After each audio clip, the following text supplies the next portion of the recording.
the more likely you will be to piece it into one whole picture.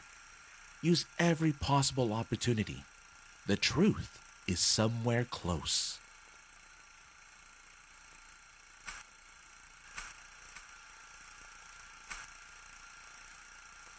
I suppose I will start at the very beginning. Chapter 1. Once upon a time, there lived you. Despite his unusual name, his life was hardly any different from others. It was an unusually usual day when he was getting ready to go to work. 2 hours of sleep. What a formality, he said to himself, glancing at his watch.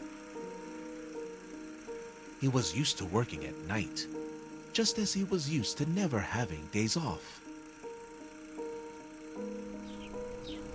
That morning, the buttons on his shirt were fastened faster than usual.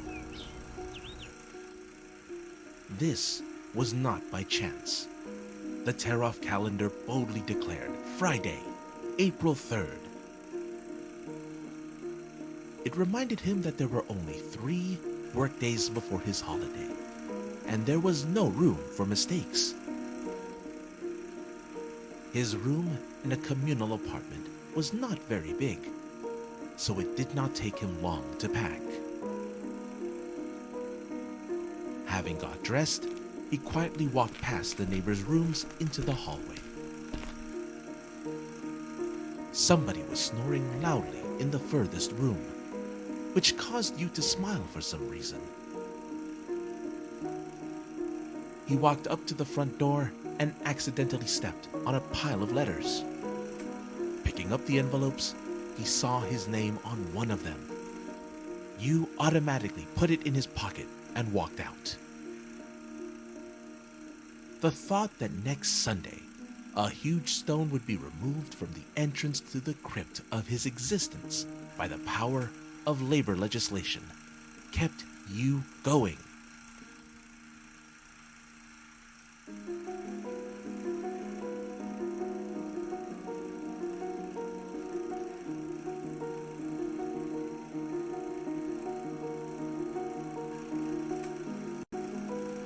The trip to work took him by several blocks.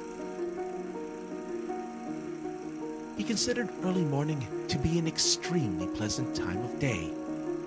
Universal euphoria. Although euphoria usually precedes inevitable death.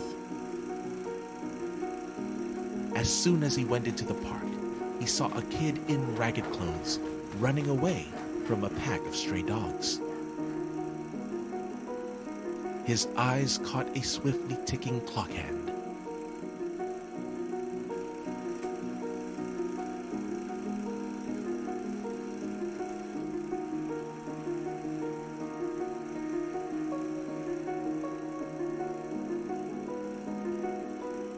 Even though Yu had been scared of dogs since childhood, he was going to run to the kid's aid. But the latter stumbled and fell down on the pavement, and the dogs lost all interest in him. Yu had nothing to do with the outcome of events, but he was filled with pride for his desire to help the boy that he did not even know. It made him come up to the kid, who was sitting on the ground with a bloody knee and a toothless smile, not because of the fall, but due to his age. Yu was about to give the kid a handkerchief with his initials on it when he noticed it had fresh traces of his own blood. So he just asked, "Can I do something for you?" Thank you, sir. I am okay. They did not mean to hurt me. At that moment, Yu saw his boss in the distance and hurried to work, shouting a quick, "Be careful," over his shoulder. On the way to the office, the thought about how strange it felt to be addressed as Sir bounced around in his head. Although he had passed a 30-year-old milestone, he felt closer to the kid with a bloody knee than to sirs of any kind, even the least important of them. Yu went up 3 flights of stairs and found himself on the top floor. It was the office of the insurance company where he worked. The door was unlocked. Was he late? He tried to walk in, but was stopped by a stranger. "Wait! Where are you going?" Before Yu could give a proper response to the cad, his boss came up the stairs, struggling to catch his breath, and did it himself.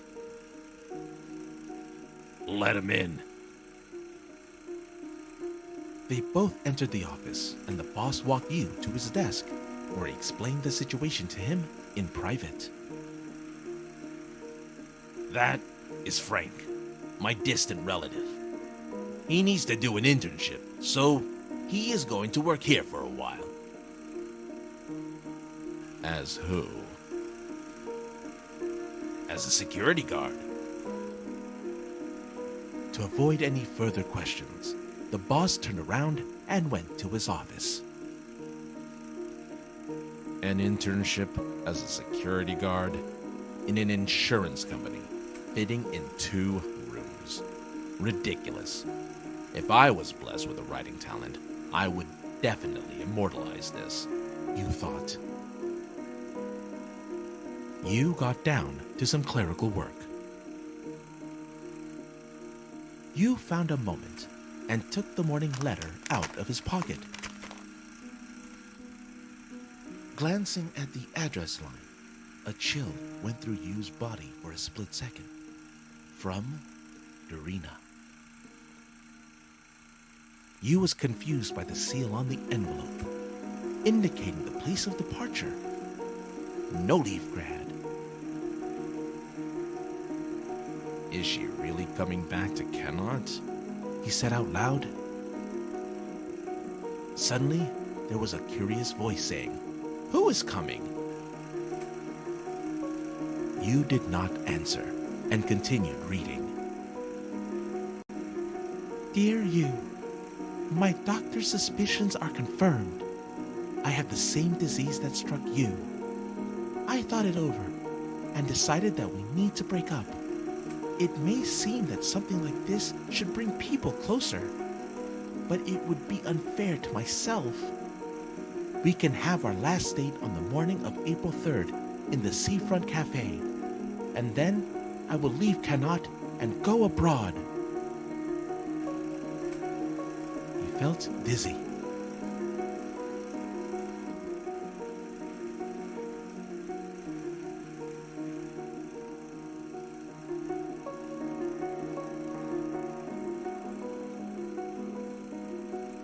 Yu hurried to the cafe. It is uncertain whether he actually wanted to find her there or hoped for the opposite. One way or another, when he was in the appointed place, Dorina was not there. All emotions left Yu in an instant. He saw the kid on the porch of the cafe veranda. The kid was looking at him, squinting in an odd way. "Why are you squinting?" I am not. I closed my eye on purpose. Go ahead, close one eye. Yu covered his right eye with his hand to humor the kid. Feels strange. Do not open. I did it to remember about the mercy that life bestows on us. You get used to having just one eye, and then it turns out you have another. Or here's another thing. Hold your breath.